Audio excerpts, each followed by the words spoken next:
வாழ்க வையகம், வாழ்க வையகம், வாழ்க வளமுடன். குரு வாழ்க, குருவே துணை. தியானமே யோகம், யோகமே ஞானம். தமிழ் ஆனந்த யோகம் வாழ்க வளமுடன். தமிழ் ஆனந்த யோகத்தின் இன்றைய சிறப்பு சிந்தனை துளி, பதிவுகள் எவ்வாறு பதியப்படுகிறது? தமிழ் ஆனந்த யோகத்தின் ஆசிரியர்களாகிய நாம் ஒவ்வொருவரும் கர்மவினை தத்துவங்களை சரியாக விளங்கிக் கொள்ள வேண்டும். இதனை சரியாக தெரிந்து கொள்வதற்கு கர்மவினை தத்துவத்துக்கு உள்ளாக செயல்விளைவு தத்துவமானது 100% உள்ளடங்கி இருக்கிறது என்பதையும் முதலில் உணர்ந்து கொள்ள வேண்டும். அதாவது கர்மவினை தத்துவம்தான் செயல்விளைவு தத்துவம், செயல்விளைவு தத்துவம்தான் கர்மவினை தத்துவம். இரண்டும் வேறு வேறு அல்ல. ஒரு செயல், ஒரு பதிவு, ஒரு விளைவு என்று இருக்கிறது. ஒரு மனிதனுக்கு எண்ணம் தோன்றுகிற போது அது சொல்லாகவோ செயலாகவோ மாறுகிறது. அந்த சொல்லாகவோ செயலாகவோ மாறுகிற அந்த செயல் பதிவாகிறது. இது போன்று எல்லா செயல்களும் பதிவாகிறது. எங்கே பதிவாகிறது? அது பல இடங்களில் நமக்குள்ளாக பதிவாகிறது. எங்கெல்லாம் பதிவாகிறது என்பதை மகரிஷி அவர்கள் மிக அழகாக விளக்கி சொல்வார்கள். அது 6 இடங்களில் பதிவாகிறது என்பார். உடல் செல்களில், உயிர் துகள்களில், மூளையில், ஜீவகாந்தத்தில், கருமையத்தில், வான்காந்தத்தில். அதாவது ஒவ்வொரு எண்ணமும் சொல்லும் செயலும் இந்த 6 இடங்களிலும் பதிவாகிக் கொண்டே இருக்கிறது. ஒரு மனிதன் 80 வருடம் வாழ்ந்தான் என்றால் அவன் எத்தனை எண்ணங்களையும் சொற்களையும் செயல்களையும் உண்டாக்கி இருப்பான். இவ்வளவையும் பதிவு செய்வதற்கு அந்த கருமையத்திற்குள் இடம் இருக்கிறதா? இருக்கிறது. அதனுடைய இணையாக உள்ள அதனுடைய நினைவகத்திறன், அதாவது மெமரி கெப்பாசிட்டி அளப்பரியது. அதற்கு இணையாக உள்ள கொள்ளும் திறன் உள்ள ஒரு கருவியை மனிதனால் உண்டாக்கவே முடியாது. மனிதனால் உருவாக்கப்பட்ட கருவிகளின் நினைவகத் திறனை எல்லாம் இறைவனால் உருவாக்கப்பட்ட கருமையத்தின் நினைவகத் திறனுடன் ஒப்பீடு செய்யவே முடியாது. அதன் கொள்ளும் திறனை அளப்பதற்கான வழியும் மனிதனுக்கு தெரியாது. கருமையத்தின் நினைவகத்திறன் மனிதனின் கற்பனைக்கு அப்பாற்பட்ட மிகப்பெரிய காந்த களமாகும். இந்த பதிவுகள் எவ்வாறு பதியப்படுகிறது? உடல் செல்களில் விரிவு சுருக்க பதிவாக உள்ளது. மூளையில் எண்ண பதிவாக உள்ளது. உயிர் துகள்களில் நுண்ணியக்க பதிவாக உள்ளது. ஜீவகாந்தத்தில் பிரதிபலிப்பு பதிவாக உள்ளது. வான்காந்தத்தில் சமுதாய பதிவாக உள்ளது. கருமையத்தில் தரப்பதிவாக உள்ளது. இந்த வகையில்தான் 6 இடங்களிலும் பதியப்படுகிறது. இந்த பதிவுகளை எல்லாம் ஆழ்ந்து சிந்திக்க வேண்டும். இறைஞான ஆசிரியர் நன்மணி ஐயா அவர்களுக்கு நன்றிகள். வாழ்க வளமுடன் ஐயா. வாழ்க வளமுடன். இன்றைய சிந்தனை தொழில்கள் வாசித்த ரிஷிபாபாம் அவர்களுக்கு நன்றி. தியானமே யோகம், யோகமே ஞானம். தமிழ் ஆனந்த யோகம் வாழ்க வளமுடன். இன்றைய சிந்தனை, பதிவுகள் எவ்வாறு பதியப்படுகிறது என்பது இன்றைய சிந்தனை. பதிவுகள் என்று சொல்லும் பொழுது இது எப்பொழுது இந்த பதிவுகள் என்பது தொடங்கியது என்று நாம் இந்த இயற்கையிலே ஒரு சிந்தனையை செய்து பார்க்க வேண்டும். அதாவது சுத்தவெளியாக இருந்த அந்த தெய்வ நிலை அசைந்து விண்ணாகியது. விண்ணின் கூட்டு இயக்கமே பஞ்சபூதங்களாக மாறியது என்று நாம் பிரபஞ்ச தன்மாற்ற சரித்திரத்தை தெரிந்திருக்கிறோம். அந்த பஞ்சபூதங்களாக வந்து பஞ்சபூதங்களாக இயங்கிக் கொண்டிருக்கும் வரை அங்கு ஏதாவது பதிவுகள் என்று இருந்ததா என்று ஒரு சிந்தனை செய்து பார்த்தால் அங்கு பதிவுகள் என்பதற்கான எந்த வேலையும் இல்லை. அங்கு வடிவம், குணம், இயக்க ஒழுங்கு என்ற மூன்றே தான் அங்கு அறிவாக மலர்ந்திருந்தது. அதாவது முற்றறிவாகிய தெய்வம் பஞ்சபூதங்களிலே, அதாவது ஜடப்பொருள்களிலே அங்கு வடிவம், குணம், இயக்க ஒழுங்கு என்ற நிலையில்தான் அந்த அறிவு. ஆனால் எப்பொழுது உயிரினம் என்று தோன்றியதோ, தோன்றிய இடத்தில் உணர்தல், இன்ப துன்பம் அனுபவித்தல், இரண்டிடையே வேறுபாட்டை கணித்தல் என்ற நிலைக்கு அந்த அறிவு உயர்ந்ததல்லவா? அந்த உணர்தல் என்ற ஒன்று எப்பொழுது மலர்ந்ததோ அங்குதான் இந்த பதிவு என்பதே தொடங்கிய இடமாக இருக்கிறது. அப்ப அந்த உணர்தல் என்பதும் அறிவுதான். உணர்வது மனம் என்று சொல்கிறோம். அந்த உணர்வது மனமாக இருந்தாலும் அதை உணர்தல் யார் என்றால் அறிவு. சரி, அப்ப இந்த இடத்திலே உணர்தல் என்ற அறிவு ஜடப்பொருள்களில் பஞ்சபூதங்கள் வரை இல்லை. அதனால் அங்கு பதிவுகள் இல்லை என்பதை இன்றைய சிந்தனையின் மூலமாக நாம் தெரிந்து கொள்ள வேண்டிய ஒரு முக்கியமான ஒரு தத்துவம். சரி, அப்படி என்றால் இந்த பதிவுகள் என்பது எங்கு தொடங்கி இருக்க வேண்டும்? ஓரறிவு தாவரம் என்பதிலேயே தொடங்கி இருக்க வேண்டும். அப்படி தொடங்கி இருந்தாலும் இப்போ அந்த ஓரறிவு தாவரத்திலே அந்த பதிவுகள் அங்க அழுத்தம் என்பதை மட்டும்தானே உணரக்கூடிய அறிவு மலர்ந்திருக்கிறது. அப்படி என்று சொன்னால் அங்கு அந்த அழுத்தம் என்ற அடிப்படையிலான பதிவுகள், அந்த தொடு உணர்வு என்ற அடிப்படையிலான பதிவுகள் அந்த உடல் செல்களில் பதிகிறது என்று சொல்கிறோமே, இது அங்கேயே தொடங்கிவிட்டது. அந்த தாவரங்களிலேயே உடல் செல்களில் பதிவு சொல்லுவாங்களே, விரிவு சுருக்க பதிவு என்று சொல்லுகிறோமே, அது அங்கேயே தொடங்கி இருக்கக்கூடியதாக இருந்திருக்கும். அதன் அடுத்து ஒவ்வொரு அறிவாக மலர்ந்த பொழுது அங்கு உணரும் திறன் கூடுகிறது. முதல்ல தொடு உணர்வு இருந்தது, அடுத்து சுவை உணர்வாக மாறியது, அடுத்து வாசனை உணர்வு வந்தது, அடுத்து பார்வை திறன் வந்தது, கடைசியில கேட்கும் திறன் என்று 5 புலன்களும் வந்தது. இப்ப 5 புலன்களும் மலர்ந்து வந்த விலங்கினங்கள், பறவைகள் என்று வரும் பொழுது அங்கு 5 வகையான உணர்வுகளும் அதன் ரீதியாகவும் பதிவுகள் ஆகிறது. அப்ப அந்த அடிப்படையில் இந்த பதிவுகள் என்பது தாவரம் முதல் விலங்கினங்கள் வரை இருக்கக்கூடிய அந்த உணர்வுகளும் பதிவு என்ற அடிப்படையில் இருக்கிறது. இப்போ இந்த ஒவ்வொரு வகையிலும் பதியக்கூடியது என்று சொல்கிறோமே, அதாவது உடல் செல்களில் பதிகிறது, மூளையில் பதிகிறது, உயிர் துகள்களில் பதிகிறது, ஜீவகாந்தத்தில் பதிகிறது, அது கருமையத்தில் பதிகிறது, வான்காந்தத்தில் பதிகிறது என்று சொல்லுகிறோம். இப்போ இந்த இந்த இடத்திலே அந்த கருமையத்தில் பதியக்கூடிய பதிவு, வான்காந்தத்தில் பதியக்கூடிய சமுதாய பதிவு, இந்த இரண்டிலும் தான் மனிதனிடம் இருக்கக்கூடிய பதிவுகளை நாம் வேறுபடுத்தி பார்க்க வேண்டியதாக இருக்கிறது. இப்போ அப்படி பார்க்கும் பொழுது ஆறறிவு மனிதனிடம் வரும் பொழுது இந்த எல்லா வகையிலான பதிவுகளும் அவனிடம் இருக்கிறது என்று சொல்லலாம். விலங்கினங்களில் கர்மைய பதிவு இருக்கிறதா என்று கேட்டால் இருக்கிறது, கர்மையத்தில் பதிவு இருக்கிறது.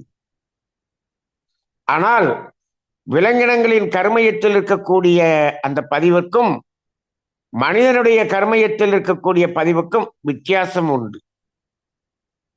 அங்க இருக்கக்கூடிய அந்த விலங்கினங்களில் செயல்பதிவு மட்டும்தான் அங்கு பதிவாக இருக்கும். மனிதனிடம் மட்டுமே கர்மயத்தில் விளைவை கொடுக்கக்கூடிய பதிவாக இந்த கர்மவினை பதிவுகள் என்பது இருக்கிறது.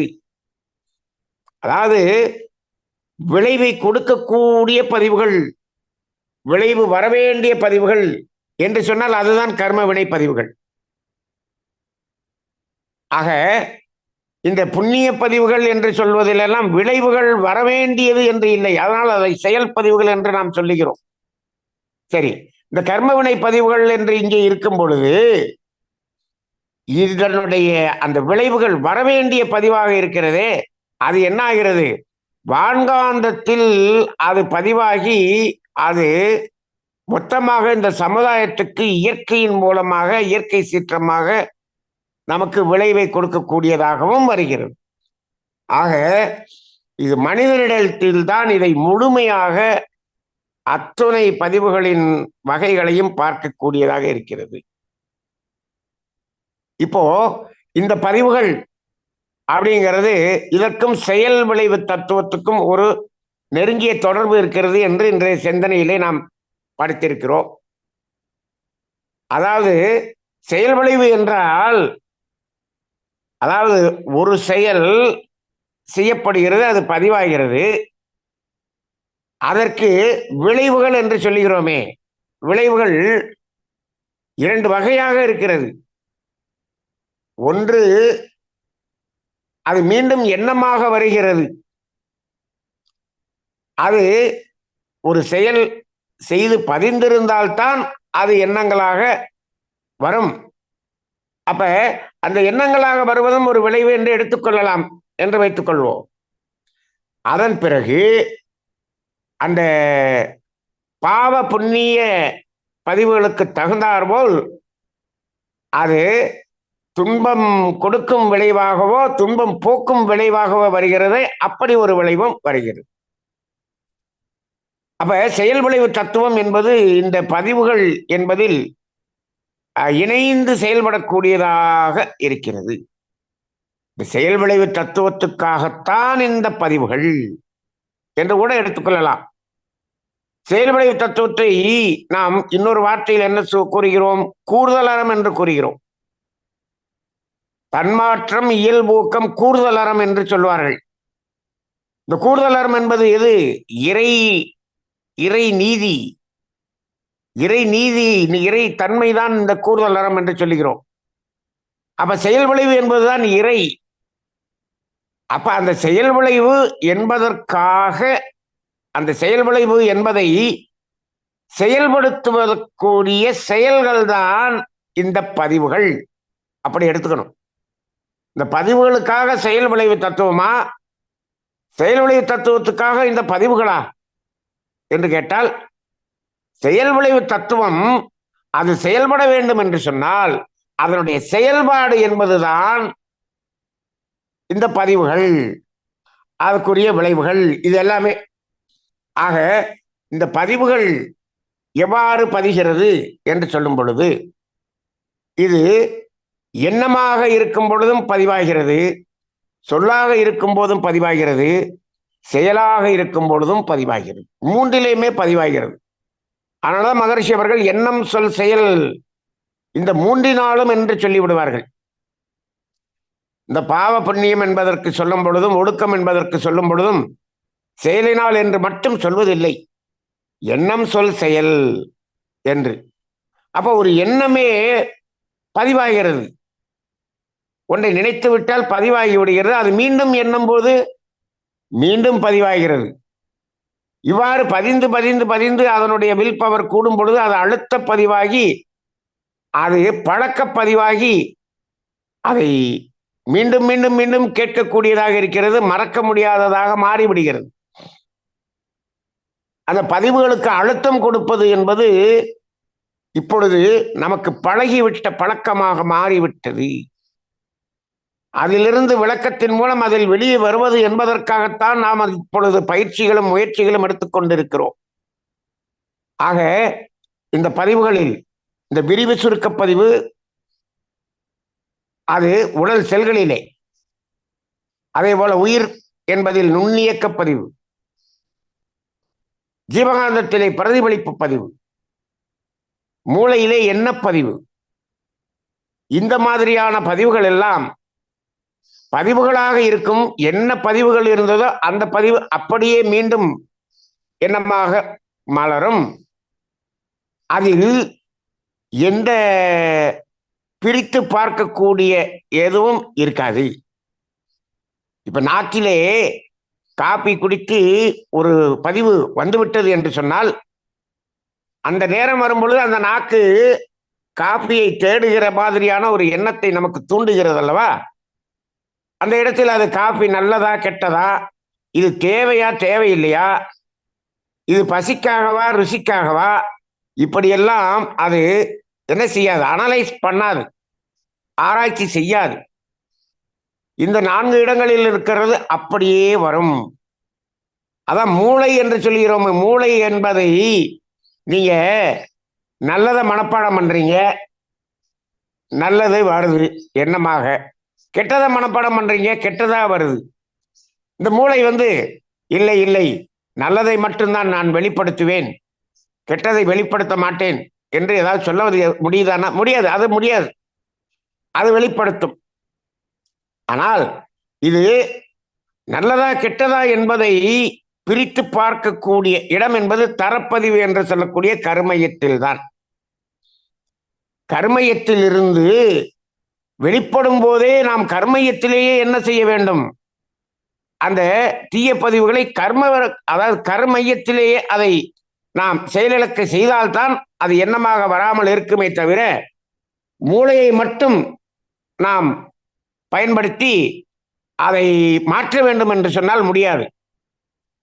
இப்பொழுது கூட இந்த மூளை திறன் பயிற்சி என்று இந்த குழந்தைகளுக்கு ஒரு பயிற்சி கொடுத்தோம். அதை பெரியவர்களும் செய்து கொண்டிருக்கிறார்கள். இதை எல்லா பெரியவர்களும் செய்து கொள்ளலாமா என்று கேட்டால் செய்யலாம். ஆனால் அது மூளை திறன், எண்ணங்கள், ஞாபக சக்தி இதை வளர்க்கும். ஆனால் அது நல்லதை மட்டும் வெளிப்படுத்தி நல்லதை மட்டும் நினைக்க வேண்டும் என்பதற்காக இந்த மூளைத்திறன் பயிற்சி பயன்படாது. இந்த மூளைத்திறன் பயிற்சி அது மூளையின் வழியாக வெளிப்படுவதை வெளிக்கொண்டு வருவதற்கு முடியுமே தவிர, அவர் கெட்டதாக பதிந்து வைத்திருந்து மூளைத்திறன் பயிற்சியை செய்தால் அவர் மிகப்பெரிய கெட்டவராக மாறிவிடுவார். அப்ப இந்த மூளைத்திறன் பயிற்சி எல்லாருக்கும் கொடுக்கிறோம்.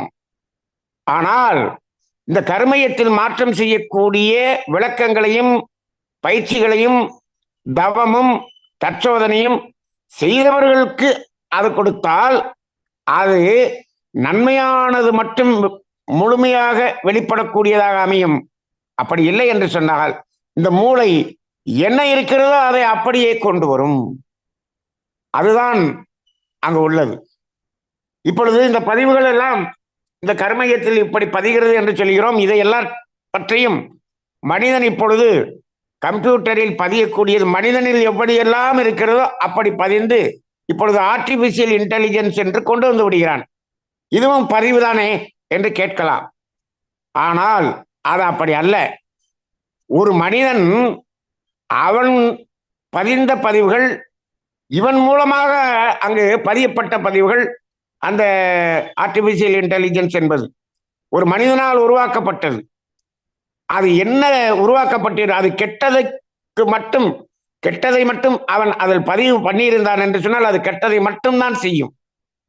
அந்த ரோபோவனுடைய கர்மையமோ அந்த ஆர்டிபிஷியல் இன்டெலிஜென்ஸோ இது கெட்டது, இது தீங்கு தரக்கூடியது என்று அதை ஒதுக்கிவிட்டு நல்லதை பிரித்து உணர்ந்து செய்யக்கூடிய அந்த திறன் என்பது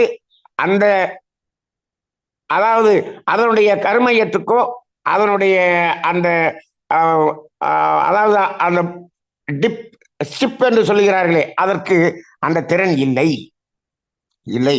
அதனாலதான் கம்ப்யூட்டர் மயமாகி கொண்டிருக்கக்கூடிய இந்த உலகத்தில் அதை உருவாக்குபவர்கள் தீய வழிக்காக தீயதுக்காக உருவாக்கி விட்டார்கள் என்று சொன்னால் இந்த உலகம் தீயதாகவே மாறிவிடும். அங்கு அதை மாற்றுவதற்குரிய அறிவு என்பது அங்கு செயல்பாடு இருக்காது. ஆக அந்த அடிப்படையில் இப்பொழுது அந்த கம்ப்யூட்டர் மயம் என்பது நல்லவர்களாக இருந்து நல்லதை மட்டும் உருவாக்கி வைத்தால் அது நன்மையாக இருக்கும். இல்லை என்று சொன்னால் அதுவும் தீமையாகத்தான் வரக்கூடியதாக வந்துவிடும். அந்த அடிப்படையிலே இந்த இரண்டையும் பிரித்து பார்க்கக்கூடிய அளவுக்கான ஒரு தகுதியும் அந்த திறனும் நமது கர்மயத்தில் இருக்கிறது. ஒவ்வொரு கர்மயத்துக்கும் இருக்கிறது. அந்த கர்மயத்தின் அடிப்படையிலே நாம் அதை மாற்றம் செய்து அந்த பதிவுகளின் வகைகளை கண்டு உணர்ந்து திருத்தம் செய்வதுதான் தற்சோதனை அகத்தாய்வு என்று செய்து நல்லதை மட்டுமே நாம் வெளிக்கொணரக்கூடிய அடிப்படையிலும் தீமையான பதிவுகளை செயலிழக்க செய்யக்கூடிய அந்த பணிகளையும் செய்வதுதான் ஆன்மீகம். அதைத்தான் இவ்வளவு விளக்கமாக கூறி இந்த பயிற்சிகளை செய்ய சொல்லி மகரிஷி அவர்கள் கூறியிருக்கிறார்கள்.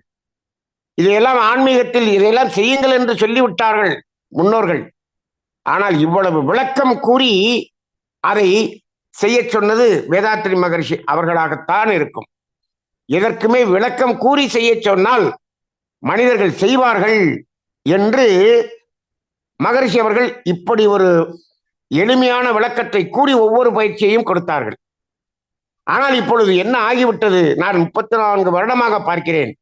இந்த விளக்கங்களை எல்லாம் எடுத்துக்கொண்டு இந்த விளக்கங்களை எல்லாம் நான் வெளியிலே சொல்லக்கூடிய நல்ல ஆசிரியராக வருவேன் என்ற ஒரு நிலைக்குத்தான் வேதாத்திரிய சீடர்கள் பெரும்பாலானோர் வந்திருக்கிறார்களே தவிர அந்த விளக்கத்தை வைத்து தன்னையும் மாற்றிக்கொண்டு இந்த விளக்கத்தை கொடுத்து பிறரையும் மாற்றிக்கொண்டு அப்படிங்கிற நிலை இப்பொழுது இல்லாமல் போய்விட்டது. அந்த விளக்கத்தை, ஆமாம் இங்கு விளக்கம் இருக்கிறது, இந்த விளக்கத்தை நீங்களும் தெரிந்து கொள்ளுங்கள், எல்லோரும் விளக்கத்தை தெரிந்து கொண்டோம், ஆனால் செயல்பாடில் யாரும் செய்யவில்லை என்ற ஒரு நிலை வரும் பொழுது வேதாத்ரி மகரிஷி அவர்களுடைய ஆன்மா அங்க என்ன செய்யும்? எதற்காக இந்த விளக்கம் கொடுக்கப்பட்டது? அப்ப அது மாற்றத்துக்காகத்தானே கொடுக்கப்பட்டது. அப்ப என்ன ஆகிவிட்டது? வேதாத்திரியம் என்பதும் சடங்காக மாறிவிட்டது என்று இப்பொழுது நாம் புரிந்து கொள்ள வேண்டியதாக இருக்கிறது. பல சடங்குகள் ஒரு கருத்தை அடிப்படையாக கொண்டு இருக்கும். மகரிஷி சொல்லுவாங்க, நீ அந்த கருத்தையும் வைத்துக்கொண்டு சடங்கை செய்வதாக இருந்தால் செய்து கொள். அப்படி இல்லை என்று சொன்னால் கருத்தை மட்டும் செய்து கொண்டு சடங்கை செய்யாமல் விட்டாலும் பரவாயில்லை, கருத்தை விட்டு விட்டு வெறும் சடங்கை செய்தால் பலன் இல்லை என்று சொல்வார்கள். அதேதான் இங்கும் இந்த விளக்கத்தை கூறி அதை செயல்படுத்துவதற்காகத்தான் இந்த விளக்கம். இந்த விளக்கம் என்பதை சடங்கு என்று வைத்துக் கொள்ளுங்கள், அதில் செயல் மாற்றம் என்பது கருத்து என்று வைத்துக் கொள்ளுங்கள். இந்த விளக்கத்தை விளங்கி கொண்டு இந்த செயல் மாற்றத்தை செய்வது என்பதுதான் வேதாத்திரியம். ஆனால் இந்த செயல் மாற்றம் செய்வதை விட்டுவிட்டு விளக்கத்தை தெரிந்து கொண்டு விளக்கத்தை எல்லோருக்கும் கூறிக்கொண்டு அந்த பணியை மட்டும் செய்து கொண்டிருந்தால் நாம் சடங்குகளை மட்டும் செய்து கொண்டிருக்கிறோம். இப்பொழுது அந்த சடங்குகளை செய்வதால் இருக்கக்கூடிய அந்த பெருமையும் புகழையும் நாம் அடைந்து கொள்கிறோம். இப்பொழுது அப்படி ஆகிவிட்டது. நான் இந்த ஆசிரியர், நான் அந்த ஆசிரியர், இந்த ஆசிரியர் என்ற அந்த பெருமைகள் வரும் பொழுது அந்த பெருமையில் மடங்கி அந்த சடங்குகள் மட்டுமே நின்று விடுகிறோம். தன்னை மாற்றிக்கொள்ளவில்லை. கேட்டால் என்ன சொல்கிறோம்? எனக்கு முன்னாடி வந்தவங்களை இன்னும் மாற்றவில்லை, அவர்களும் சொல்லிக் கொண்டுதானே இருக்கிறார்கள், அவர்களை முதல்ல மாற்ற சொல்லுங்க, நான் மாத்திரம். ஆக இந்த பதிவுகள் என்பது எவ்வாறெல்லாம் பதிகிறது, இதனுடைய மாற்றம் என்பது நமது கர்மயத்தில் மாற்ற முடியும் என்பதை உணர்ந்து மாறிக்கொள்வதற்காகத்தான் இந்த சிந்தனையை தவிர இதெல்லாம் இங்கு பதிகிறது, இப்படி பதிகிறது என்று அழகாக பேசிக்கொண்டு பேசி பெயர் வாங்குவதற்காக மட்டும் அல்ல.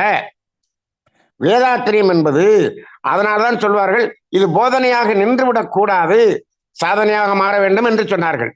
போதனையாக நின்றுவிட்டால் அதுவும் சடங்காக மாறிவிடும். இப்பொழுது அப்படி மாறிக்கொண்டிருக்கக்கூடிய காலகட்டத்தை இப்பொழுது பார்க்கக்கூடியதாக இருக்கிறது. அந்த மனவேதனையின் அடிப்படையில் தான் நாம் ஒவ்வொரு சிந்தனை துளிகளிலும் இதை வெளிப்படுத்தி கொண்டிருக்கிறோம். இதில் விளக்கமே தெரியவில்லை ஒருவருக்கு, ஆனால் என்ன செய்கிறார்? அவர் பயிற்சி செய்து அவர் தன்னை மாற்றிக்கொள்கிறார் என்று வைத்துக் கொள்ளுங்கள். அந்த விளக்கமெல்லாம் இங்க பதிய அதெல்லாம் எனக்கு தேவையில்லைங்க. இதை நாம இப்படி பயிற்சி பண்ணோம்னா நமக்கு இதெல்லாம் வராது இல்லைங்க. நல்லது மட்டும்தாங்க வரும், கெட்டதை மாற்ற முடியுமில்லங்க. நான் பண்றேங்க அப்படின்னு சொல்லி ஒருத்தர் பண்றாருன்னு வச்சுக்கோங்க, அவர் நம்பிக்கையின் அடிப்படையில் பண்ணினால் கூட அவருக்கு விளைவு அற்புதமான விளைவாக இருக்கும், அவருடைய சந்ததிகள் நன்றாக இருக்கும். ஆனால் இதை விளங்குவதற்கு அதற்காகத்தான் நாம் பார்க்கிறோம். நமது இந்த தத்துவங்களை கூறும்போது கூட நிறைய பேர் அடிக்கடி கேள்வி கேட்கிறார்கள், அடிக்கடி கேள்வி கேட்டுக்கொண்டே இருப்பார்கள். நான் என்னுடைய அனுபவத்தில் பார்த்திருக்கிறேன். நிறைய கேள்விகள் கேட்கிறவர்கள் இந்த கேள்விகளை கேட்டு அதை தெரிந்து கொள்கிறார்கள், பிறருக்கு சொல்லிக் கொண்டிருக்கிறார்கள். தன்னிடம் மாற்றம் செய்யாதவர்கள் தான் அதிகமாக கேள்வி கேட்கிறார்கள். மாற்றம் செய்பவர்கள் இதை நம்ம செய்வோம், செஞ்சு பார்த்துட்டு நமக்குள்ள அதை மாற்றத்தை கொண்டு வருவோம், இதை கேள்வி கேட்டு என்ன பிரச்சனை, அந்த அந்த செய்முறையில் ஏதாவது சந்தேகம் இருந்தால் ஓரிரு கேள்விகள் மட்டும் கேட்பார்கள். அதிகமாக கேள்விகளை கேட்டுக்கொண்டே இருக்கிறார்களே, அவர்கள் நிச்சயமாக அவர்கள் செயல்களில் ஈடுபடுவது இல்லை என்பது என்னுடைய அனுபவத்தில் இருக்கிறது. அது எல்லோருக்கும் பொருந்தாது. ஒரு சில பேர் அதில் செயல்முறையும் செய்து கேள்வி கேட்பவர்கள் இருக்கலாம். ஆனால் அதிகமாக கேள்வி கேட்பவர்கள் எப்படி இருக்கிறார்கள் என்று சொன்னால், இதை விளங்கிக் கொண்டு பிறருக்கு சொல்வதற்கு, அதற்காக அந்த சடங்கு முறை செய்வதற்காகத்தான் கேள்வி கேட்கிறார்கள் என்பது என்னுடைய அனுபவமாக இருக்கிறது. ஆக இந்த கேள்விகளை கேட்டு இந்த விளக்கங்களை தெரிந்து கொள்வதை விட, இந்த பதிவுகள் எவ்வாறு பதிகிறது, எங்கு பதிகிறது, என்னென்ன ஆகிறது என்பதை தெரிந்து கொள்வது என்பதை விட, இது எதற்காக செயல் மாற்றம் செய்வதற்காக என்ற அந்த நிலையை புரிந்து கொண்டு அந்த மாற்றத்தை கொண்டு வருவதுதான் முக்கியமே தவிர, இன்றைக்கு இந்த சிந்தனையை கூட நாம் இந்த பதிகிறது எல்லாத்தையும் பற்றி இன்னும் விளக்கமாக பேசணும்னா பேசிட்டே இருக்கலாம், அது தேவையில்லை. இந்த விளக்கம் செயலை மாற்றுவதற்காக என்பதை தெரிந்து கொண்டு மாற்றத்துக்குரிய செயலை செய்வதற்கு உடனே தொடங்குவோம், மாற்றத்தை கொண்டு வருவோம். நல்ல எண்ணங்களை தோற்றுவிட்டு நல்ல செயல்களை செய்து நமது கருமையத்தை தூய்மை செய்யக்கூடிய அந்த கருத்துக்குரிய வேலையை தொடங்குவோம். வாழ்க வளமுடன்.